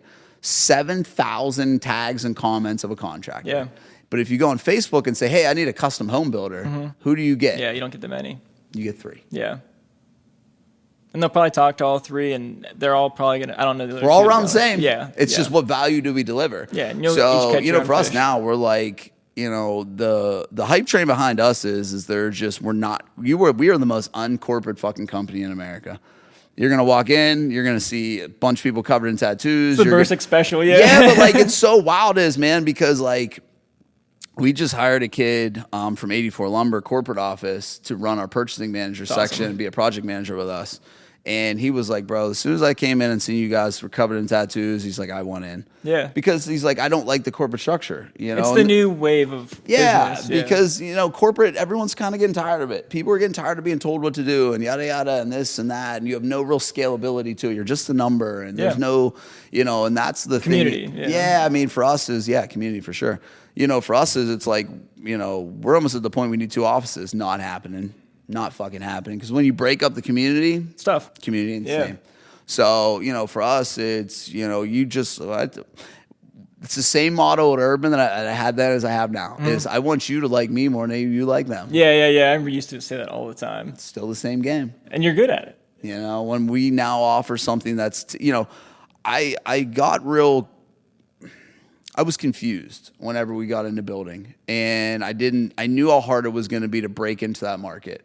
And when we started to break into that market was like I started in this office in that actual cubicle, and then we went across the street to the building across the street. Yeah. And that's when we kind of like first started getting a little bit of traction. So Hemlock Homes was like a known brand. For sure. So I thank Yeah. COVID in the sense of the 2%, 3% interest rates made building sexy and everybody wanted to do it and affordable. I didn't make a fucking dollar, but it allowed me to gain brand presence, which was ROI infinite. I've told that story. I have a buddy who, you know, his parents built a house, new construction. They've been in it for 50 some years. And he goes, I don't want to buy. I just tell him, buy a starter house. Yeah. 3 years, you're probably going to figure out what you actually want in a house. You know, do you want a big yard? Do you not want a big yard? Things like that. And he goes, no, I just want to build one house, and that's it. Yeah. And he wants to build something that has everything. Sure. And I went... Possible. As long as everything stay the same. Yeah, exactly. And he just doesn't want to deal with the headache of moving and all that kind of stuff. So I told him your story of COVID and everything that, you know, he also experienced turbulence in his business too at the same time, and has customers and clients, and, you know, he totally related to that. And yeah, I mean, it had to suck, to be honest, what you went through. But now that you've made it through, but it made us get really good. Yeah, yeah, it made us get really good. Yeah. And then the team. So my turnover rate since the start of the company is 2%. So all of our turnover rate came from the field guys, meaning remodeling guys. They come in and they come out. They want to go do their own thing. They come in, they come out.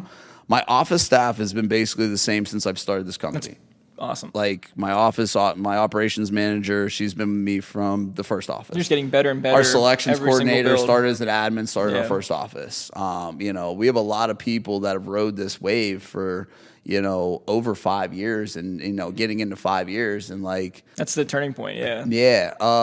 Now we offer, when I first got into this, we were the last builder that everybody came to. And I looked at it and I was like, fuck, man, like, how do I get to the first on the list? Yeah. Then I started realizing, no, let me stay last because I'm the last person you're going to get a lasting impression of. And then what I learned is what every company doesn't do. So then I do everything that they do, and then my package is better. And what's my value? Yeah. I offer you a stress-free package, and you're going to be, and you have a hands-on approach every step of the way. I can't offer you any more than that. Like, I'm going to do everything that everyone else isn't going to do, and you're going to have a fucking great time doing it with a bunch of people that are fun. Yeah. It's the one thing that's when I recommended you, it was like a month ago, I was talking about this, having dinner with a buddy, and he says, I want to build new construction. I said, you got to go with this guy. First off, he likes more modern things. And I feel like you're not, if you want a very traditional house, I'm sure you can do it. But I think you have your personality translates to you have a lot of style and creativity. And I think if you want a house that looks like everybody else's house in the neighborhood, you can buy a mass-produced plan. Absolutely. If you want a custom built, you're building custom built for a reason, and so you might as well make it stand out from the rest. If you have a neighborhood of 70 townhomes, it's hard to sell your house for the highest price in the neighborhood because you look like your neighbors look like yours. So make it different and make it something that's if you have something that's rare in real estate, it's going to be deemed hopefully valuable if it's rare in a positive light. But it's make something cool, even if it costs a little extra money. 100%. Just do it. You can do that just based on colors. Yeah. And people don't all the time, but because people, what's weird is people still do the same shit when they come to us. They're like, well, my last house had that. I'm going to go with that. Yeah. I'm like, but this isn't your last house. Yeah. It's not. You should still live in here because they don't want to take a risk on design. Right. They're scared to fall on their face. And they're scared to not like it. Well, that's why they have somebody if they did it on their own and GC'd it all, it would go terribly. Yeah, and I mean we provide a lot more of 3D images now with colors and now your renderings and your actual home plan of us, your first initial page that has your 3D colored house is gonna look exactly. That's so cool. That. Yeah. That's because I show people that. I'm like, look at this finished home compared to the rendering. It's the same as buying a house off the photos on Zillow. I mean, what do you think as far as you have your business and your business plan for next year and all that kind of stuff? You excited for the next year? Are you is there a lot of growth in the Hemlock Homes thing, or is it more? Is there a certain point where you just stabilize? No, we stabilize this at year. A certain level. Yeah, we stabilized this year, and now we just hired. We just hired another sales guy, and we hired purchasing manager side who's going to do, and we brought over more project managers. So the plan for us is to get to 40 homes next year. So we're looking to 120% double again. That's a good stabilization point, probably, right? Or no? That'll probably be our stabilization point. So I needed to stabilize for a year outside of COVID because we didn't make any money year one. We didn't make any money year two. We didn't make any money year three. We made a little bit of money year four. We made a lot of money year five. And now that we're in year six, and the reason why we were able to make money is because it goes back to the stabilization. So we had a stable market and the commodities stayed the same. So now it's just the values of the homes, right? So, and we were able to do a lot more volume. So we went from, first year $1.2 million. Now this year we'll probably do 12 million. Next year we're looking to do 24 million. Which I don't ever set goals based upon dollars. I set it based upon houses. Yeah. So we're looking to do 40 houses is what we want to do. Yeah, that's capacity. Yeah. If the house sells for now it's okay. We know that we need 50 leads a month to hit that mark, and we're, this last month with an election and all the other shit, we did 38 leads. Nice. We did about 20 appointments, so we're over 50% to conversion to appointment. Now we're tracking stages and phases and all the other shit. The one thing that always impresses and also puzzles me about new construction is like, how do you go from somebody reaches out, they want to buy a house, and they're serious. Like I have a friend who's like, trust me with real estate advice, and I tell him, I got you for existing, but for new construction, that's not my world. So I got a guy for that. But where do you go from he wants to do this, he can afford it, to like, ideally he wants to buy in like Hampton. How do you go from starting to finding a lot? Yeah, so your business is going to be dictated upon land. Yeah, it's crazy, right? Yeah, so like, what do you? It's very challenging. Yeah, because I get a lot of people that are like, "We want to be in Peters." I'm like, great. Okay, what's your budget? They're like, like 600, and ordinarily that would be a good budget, right? Except your land's going to be 200. Yeah, so really you only have a 400 budget, which is going to get you fucking nowhere. Yeah, and if anything pops up that shouldn't go as planned, right? It's rougher, so how do you even find that becomes a very challenging point, yeah. And that's why a lot of the times we've now pushed our marketing south of Pittsburgh. It's Washington, where you have more Cecil, land. Cannonsburg, Houston, Chartiers, Trinity, because you're still in a good school district. You're in a number 3 school district in the county, but there's available opportunity. Yeah, the demand is all up here, but there's no supply. Yeah, because now like Upper St. Clair, Mount Lebanon, you're demoing $500,000 houses to build $1.5 million. Yeah. Which if somebody wants to pay for that, great, but that person is a a big person that I look at in the industry is Costa Homes, which they've been around for forever. And they make a living building luxury homes in small communities and small townships for people that like to live one-off. Yeah. And there's a market for that, okay? So you got to think, right? So I can make a great living for all 20 of my employees plus the owners, and I can also give value to all of our customers, and I only need 40 of them a year.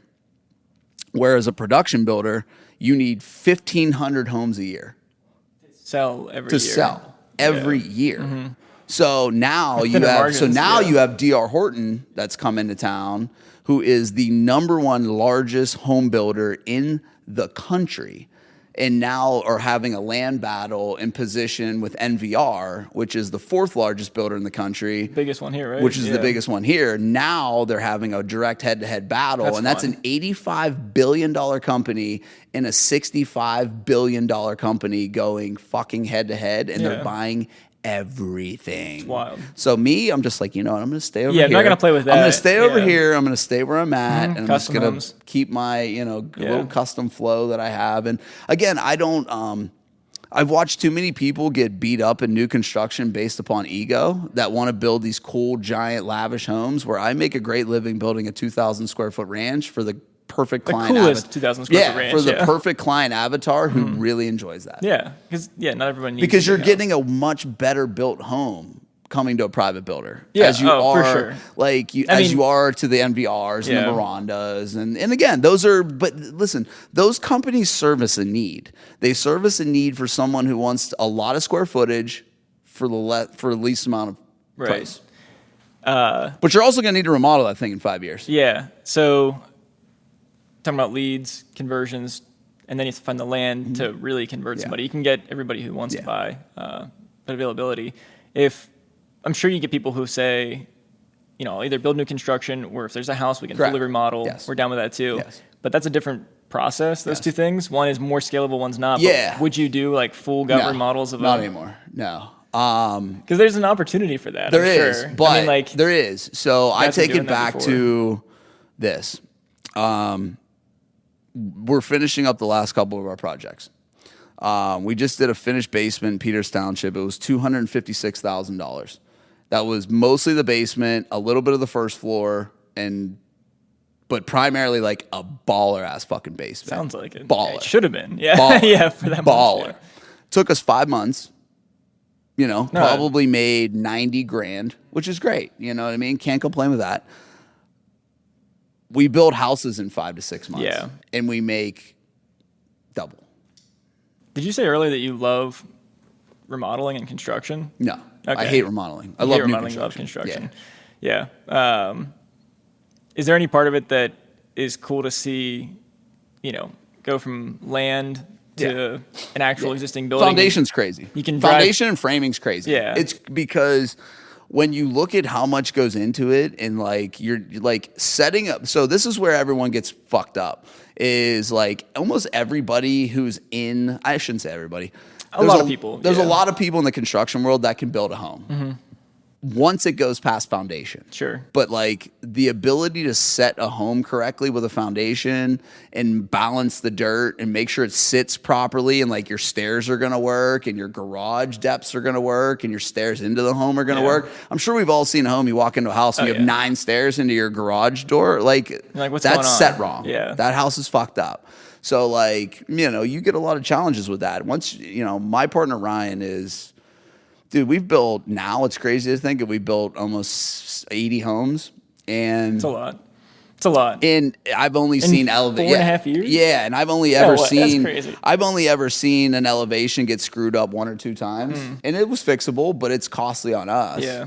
And you fixed it. Yeah, but you know, when you're talking about balancing that dirt, and that's our challenges. So we had a bad couple years where we didn't understand how bad dirt was kicking our ass. Really? So now we do this whole bigger upfront process, and once we mitigated that, we became profitable. That's nice. Yeah, because wow, that's crazy. We became very profitable then because we were losing all this money going out the back by not planning and prepping, and we were just trying to jam jobs in and like, hurry up, we need money, we need draws, and it's just not that way. And, you know, we take a lot more on the upfront now. We do soil testing to know what's in the soil. We test for springs. We test for pyrite. We test for coal. We test for, you know, all these dirt conditions that nobody else does. And then we know, like, so now with we're now creating a semi-custom line that I can hopefully get you through the process in 90 days with a pre-built plan, just like everyone else. But I'll also still going to offer the full custom series. Yeah. If that's for you, we're going to service all. Yeah. You know, but now we're doing dirt takeoffs. We know how much dirt these are going to fucking quantify. I know whether I got to haul in or I got to haul out. Like, this is shit I never thought about in the beginning, you know. And everything is the canvas, oh, my God. And, you know, the more south you get, predominantly now, a lot of people that inquire with us have land. Which is great. It is nice. But now, I mean, we have been building our database of north, south, east, and west, and then townships of land availability. We have a big storage Excel sheet and all the shit that we, you know, export from the MLS and we export, hey, when you're just driving around, you see a lot for sale. Like, I've been able to convert a good amount of deals by finding people land. That's really cool. It's just, it takes that a little bit of extra effort, you know, and I tell our sales guys that, like, hey, you know, some of these deals are going to get you to, you know, but again, when you're in sales, like, and you hit your benchmarks, like if all of our sales guys hit like their $12 million mark, I mean, they're going to make $300,000. Yeah, it's killer. Like, it's a shit ton of money for a sales guy, you know? Oh, it's the most in Pittsburgh, possibly. Fuck, you know? And that's, you know, the thing is we've also brought in sales guys that have no new construction experience. Like, I'm all about training. I don't want you to come into our office and say, hey, well, I did this with the last company. I did this with the last company. You want a Bryan Bursick coming in? I don't fucking care. You know, what I care about is you are going to follow our process and you're going to understand the culture of our company. You know, like I said, even that guy that just came on from 84 Lumber, he said it the other day, he's like, bro, working here is like a vibe. He's like, it's just a different thing. You know, and that's what we wanted. You know, and because I think we've all seen companies make promises that they didn't uphold. And I think we've all seen people, you know, go through the rhythm of like, oh, if I have this relationship, it's going to take me here. Oh, if I do this, it's going to take me there. And, you know, for us, like, I take it back to Arch. Boring construction is the best construction. It's sexy. Boring is and sexy. That's what, and boring is profitable, you know, and that is what Arch always said. It's less stressful, more enjoyable. You know, one thing about that, dude, man, I probably, the 2 years that we spent at that company, I probably have learned the big premises of some of the way I look at real estate and construction. I mean, it's business from but him. There was business and there's also like life. He was ahead of his fucking curve. Yeah. That dude's mental, where he was mentally at that point and where I was mentally at that point was, dude, I'm not even like, I'm just getting to that realm now. Yeah. And like, he was elite then. And I learned a lot, you know, that's why I moved my desk behind him. Yeah. You know, I didn't need to learn sales. I knew sales. Yeah. Like I need to learn construction. I need to go get behind Arch, man, and learn like how does he think? How does he maneuver? How does he talk to his subs? How does he, get new relationships? That's the game. Yeah. So like I'm in a position in my life where like I'm attaching myself to people that have a fucking mindset that is just elite. Yeah. Because that's what's going to take you to that next level when you own a business that is any level of success. Yeah. I don't care if you're at 2 million, because you need to find somebody who has a better mentality and a better mindset than you to get you to 5 million. Yeah. Like, I'm trying to get to 24 million, and I'm like, okay, well, who can I attach to that's going to make me think differently to get me to 24 million? It's coaching, right? It sounds Yeah, like you're touching on some coaching for sure. language. I mean, some of it, and even like my administrator is pretty young. And she's 22, and she's a stud. She's gonna be a beast. And what's cool is like nice. I've been able to mentor her and kind of help her, guide her along the way in some of this shit. But she even said, she's like, "Do you ever say no to the coach?" And I'm like, "Well, yeah." But I'm like, "Why would I say no to great ideas?" That's why you have coaching. Yeah. Like if you're willing to pay somebody X amount of dollars and you think that and you believe in what they're gonna tell you, then you should implement it. Yeah. And then see if it doesn't work. It's like it's like a fitness coach. Yeah. You have like certain regimen you should follow and advice. But every person's different, right? And because he if a good knows coach that should I'm know. different. A Because good he's coach like, should bro, know. Yeah. he's like, you go at 10,000 fucking miles an hour and you're out of control. He's like, so I got to do you a little bit different than I got to do this other company over here. Because he's like, bro, you just get wild. Probably slowing you down versus trying to speed Yeah, I people mean, up, it just and that was the best thing that I ever did early on, is hire people to slow me down. Like my operations manager, she's my right hand person. Like me and her argue the most, but we argue the most out of love because she's there to hold me accountable and pick up all the pieces of detail where I suck. Where I'm like, boom, we're going to go over here and do this. Boom, we're going to go over here and do that. Like, I never really considered myself a visionary until, like, we really broke down what that truly is. Sure. And, like, I'm not way more, but I'm more heavy on the visionary side than I am integration. Does she Only because, like, I can't do the detailed shit because my brain won't allow me. Yeah. Does she ever is there like tension because of that? Like, Yeah. Like, I'm sure that might get annoying for her sometimes. But like she loves the game too. Sure, Like she knows that like I'm no matter what in the trenches with them. Yeah. And like whatever I'm asking you to do, I've already done. Yeah. But what I'm asking you to do is I'm asking you to assist me when I'm moving at 5,000 miles an hour to help me and tell me to slow the fuck down when I need to slow down. Yeah. And I need that, and I think the weird thing is in business, there's always plateaus, right? Of like, everybody always says celebrate the wins. And I have a hard time with that. Same here. Yeah. And when we bought our new office, I finally stopped for the first time and was like, what the fuck is this? It's a big milestone. This is wild. Yeah, it's a big milestone. To think that like you drove by this building a million times and now all of a sudden it's yours and you're like, Probably it's a 7-figure surreal. business and it's fucking crazy. Yeah. Even when I still drive. Because it didn't take you 20 like I years. see this. No, Yeah, it took us 5. if it took you a long time, No. it'd probably be like, this is due. Yeah. I've been working on this for a while. Well, that was always the thing, right? Is like, so even when we won the Fast 50 award and Congrats. which we got 10, which was cool. Awesome. But the whole team was there. Because again, I wanted everyone to see like what was like we beat. Okay, the weird thing is like we beat 84 Lumber, but it's a revenue thing, right? So already huge. Yeah, but they went from huge. 4 billion to 9 billion. We went from like 3 million to 9 million. Which Doesn't again, matter. That doesn't matter. We tripled, but which one's easier to be honest? Though it's all hard. Yeah. I think for us is getting to 10 million was tough, man. 10 million was tough. Yeah. Yeah, it was tough.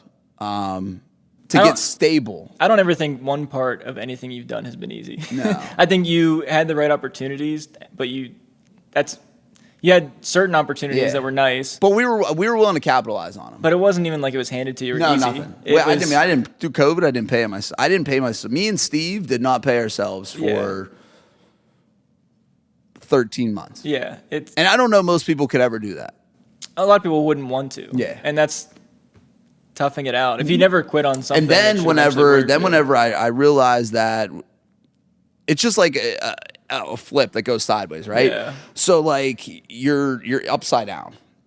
So we had about $100,000 in debt left from COVID, And our total debt from COVID was probably $500,000-$600,000.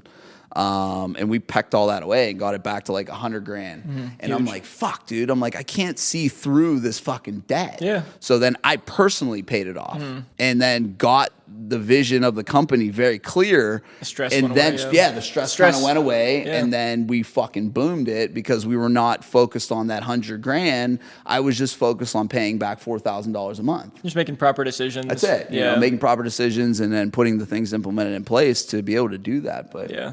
other than that, man, it's been, you know, put out a quality product and, you know, you stand behind it. Yeah. I know you have your own core values, but the two that I think are like important when you're working with like construction guys, you know, if you're looking to hire any sort of vendor, anybody you're gonna have a relationship with, is the two that I think are important that come to mind with you, which anybody will agree because it's like almost impossible to refute, is the person genuine? Like, not 100% transparency, meaning by that, but just like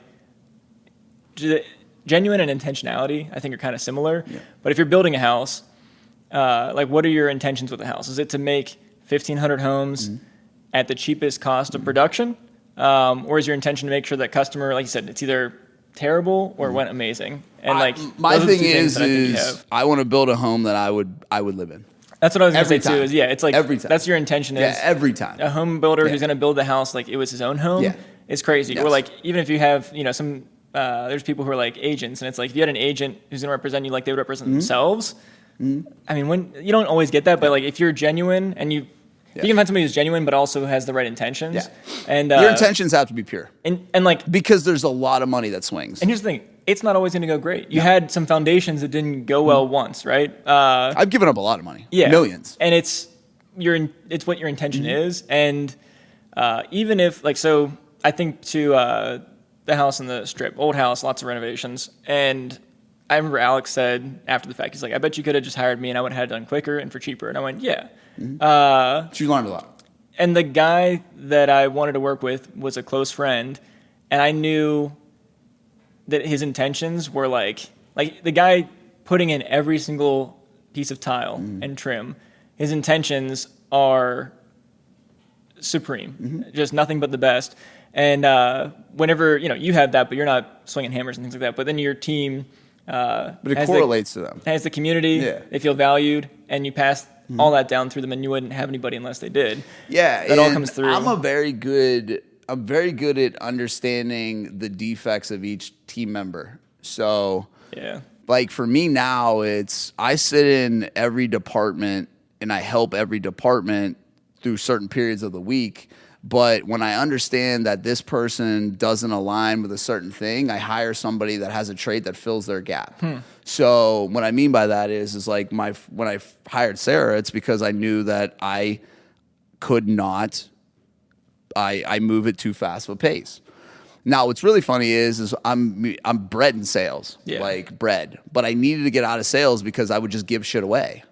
I had the realization of that. I'm like, I'm the guy that gives shit. I'm the guy that gives shit away. You can. I can. Yeah, that's what I'm saying. I'm like, I gotta get the fuck out of the seat. It's hard to say no. That's what I mean. I'm like, I gotta get the fuck out of the seat. So like, I had to. Like, whenever we started hiring salespeople, it just got so much better. It's awesome. And not necessarily because they're better than me. It's just they're under more. It's the right role. Yeah, it's the right role. Yeah. So I understand that both of my partners have character defects in the sense of they're not good at certain things in business. So I hire to fill those gaps. Like my partner Ryan, he's one of the smartest fucking dudes I've ever met in my life. But he's not a great communicator, and he knows that. So then we implemented a new project manager in who's such a better communicator. Nice. And then Steve, like Steve is a people person. Steve loves to please every fucking buddy. Which is great for customer service. Great. Yeah. But you can't do that in the world. So I hired a guy. We just hired that 31-year-old to sit underneath him. So they have he's more of a shark. Because I'm a little over the top. Like I get aggressive, but that's the way I play game. That's the way I play the game. Like when I always say to everyone, like when that bell rings in the morning, and it's not a bell, it's just an imaginary one. When I drop my kids off at school, the stock market, it's like the stock market. Bell goes on. We're not, listen, we're not here to be friends. Yeah. We have a business to run. Like we have people that are relying on us to build them very expensive shit. Yeah. Like very expensive shit. And this is we are in a position that this does not go well. This is fucking problems here. Big issue for everybody. Yeah. Big issue for everybody. So yeah, I mean, I think you have to understand the seat that you sit in, no matter whether you're a real estate agent, or you're a home builder, or a remodeler. Like these people saved up for a long fucking time. This money wasn't just most of the time given to them. Yeah, most of the time. Yeah. Like I mean, I have a couple. It's weird. I have my first one actually in Monroeville, younger couple. They just inherited few $1,000,000. Yeah. And they're doing the smart thing with it. They're building a nice, modest home, but that's what they want. You know what I mean? Great for them. Yeah. I think they're 19 and 20.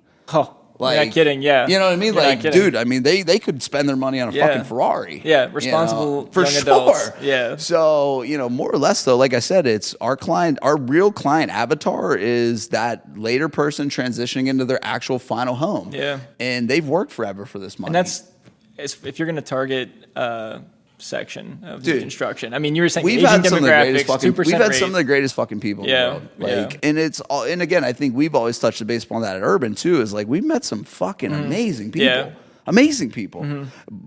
It's the same thing with us building. I mean, I have relationships with some of the most amazing people. That's cool. Amazing, and that's always kind of branched out. And I always credit to the starting the business that people know when they put their bet behind me that I'm going to finish. Well, yeah, absolutely. There's never even a thought about that. I'm not going to, I'll lose money before you get something. You've proven it. Yeah. I'll lose money. Yeah. I will 100% lose money. And, there's a lot of times that, things will come up. We don't even mention it. Oh, and people have no idea. No idea. Yeah, you don't want them $2, to $3, know. $4 grand. Yeah, I got it. Yeah, you've been a great client. I don't want to rattle the boat. Yeah, and it is what it is. You wish they knew every detail and appreciated every detail. And everything like that. Yeah, but you can't. Businesses like that. You must expect it. But yeah, man, it's been an awesome ride, and I'm glad to see you doing some cool shit, and I'm glad to see you moving around and pivoting, and it's been a blessing, dude. Your view on the game is what I love.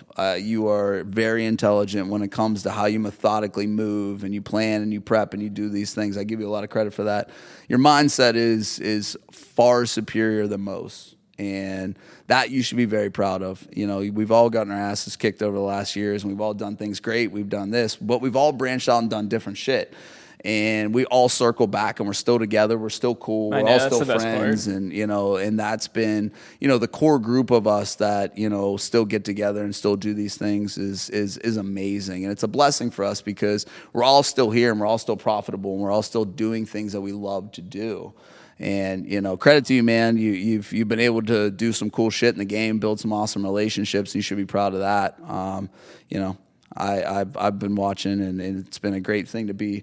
I've enjoyed our time together when we work together, and I've enjoyed our time after the game together, and and I enjoy just the mindset of you been able to have, and that's why I wanted to have you on here. And when you message me, you're like, I don't know what I'm going to talk about. I'm like, bro, you have a great fucking mindset. That's what we're going to talk about. You look at the market, you look at these things differently, you look at that, and it's going to be great, man. It's been a great episode. I really appreciate you for coming on and giving me your time. Yeah, no, it's